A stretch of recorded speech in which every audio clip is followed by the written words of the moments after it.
Hey guys, how's it going? Thad here with Shoemaker Guitar Works, and what I've got today is another something special that you just don't see every day. This is a 1930s-ish old Kraftsman. It might be older than that, I'm not really sure. These were sold through the Montgomery Ward's catalog, and I believe Western Auto also. Look at that celluloid, and that's engraved into the celluloid. That is beautiful. But this is a steel-bodied Resonator guitar.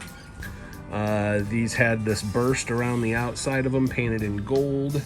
Super cool piece of history. And so I'm gonna do a little series on this guitar, probably just a one video thing.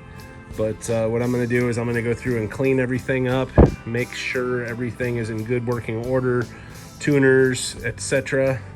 The guitar was missing its tailpiece. I think it came with one piece of the tailpiece. Well, these had a really fancy looking tailpiece on them, and you can't get them anymore. So I've got this, it's actually a Gretsch tailpiece, but it's pre-relict and it looks the part, and so that will work. Unfortunately, it's going to have new holes drilled, but there's been several holes drilled in the bottom of the body for tailpiece and other pieces that went there. So that will be fine. So I will pull the Resonator out, clean everything up in there. I'm going to try my best at polishing this up and cleaning the steel surface here and getting it looking pretty again. I'll clean up the frets and the fretboard. It's really dry, and I don't know what the heck happened here, if it's just the rosewood is dried out or what, but I'll scrape across it with a razor blade, kind of even it out a little bit, and then oil the heck out of it. But yeah, super cool piece of history. Old Kraftsman. All right, got the top of the Resonator off, and I thought I'd bring you along and show you what's inside. So you've got the Resonator cone with what they call the spider here on it, and then you've got the inside.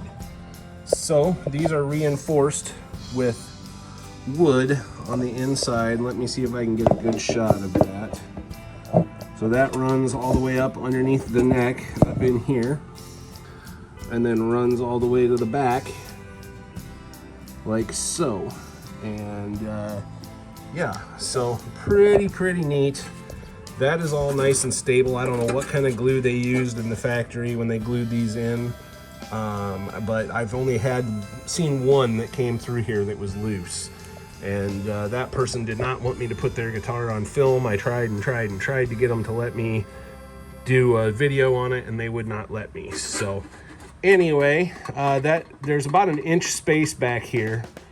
And so what I'm going to do, since I have to screw that tailpiece into the back of the guitar, I'm actually going to make a block that is the same thickness that goes back here, and that will give that tailpiece something to screw into, so you're not just screwing into the metal that this is made of.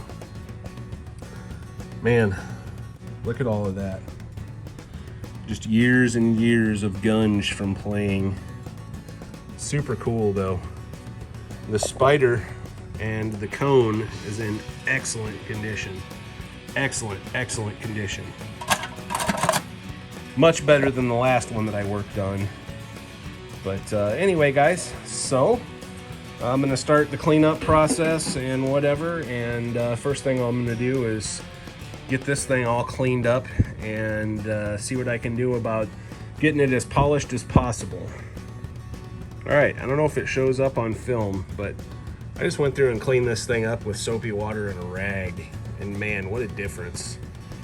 You can really see the gold now, the silver shines, and this is all done in lacquer. So this is silver lacquer and gold lacquer, and so it's got all this cracking and checking and just beautiful age to it. So I know I said in the beginning of the video this is going to be probably a one-part video, but I lied. It's going to be at least 2 parts. And because one of the things I'm going to do is I'm going to take the Resonator home And I've got a big buffer machine at home that I'm going to use and try and clean it up as best as I can. So anyway, like I say, I'm gonna build a little block just to go across that back there to have something so when I screw those screws in there for the tailpiece that it's got something to screw into. And other than that, that's the only modification I'm doing besides cleaning it all up.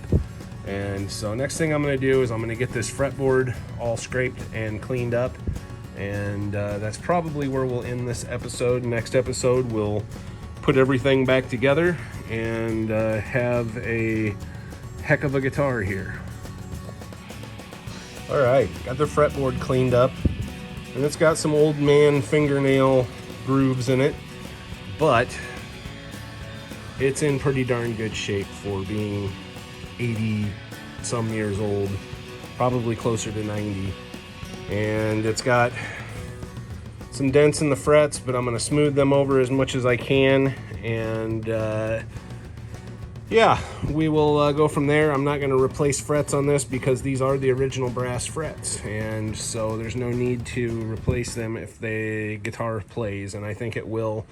I'm going to put silken steels on it, and should play pretty well. So anyway, I'm going to throw some of my snake oil on this thing, and it's going to sit for the next couple days until I come back into the shop, and that should soak in pretty well. And yeah, so that's where I'm going to end it. Like I say, next episode we'll be hopefully getting this thing back together, and we will see you then. So thanks for watching, guys. Have a great day. Don't forget to hit that like and subscribe.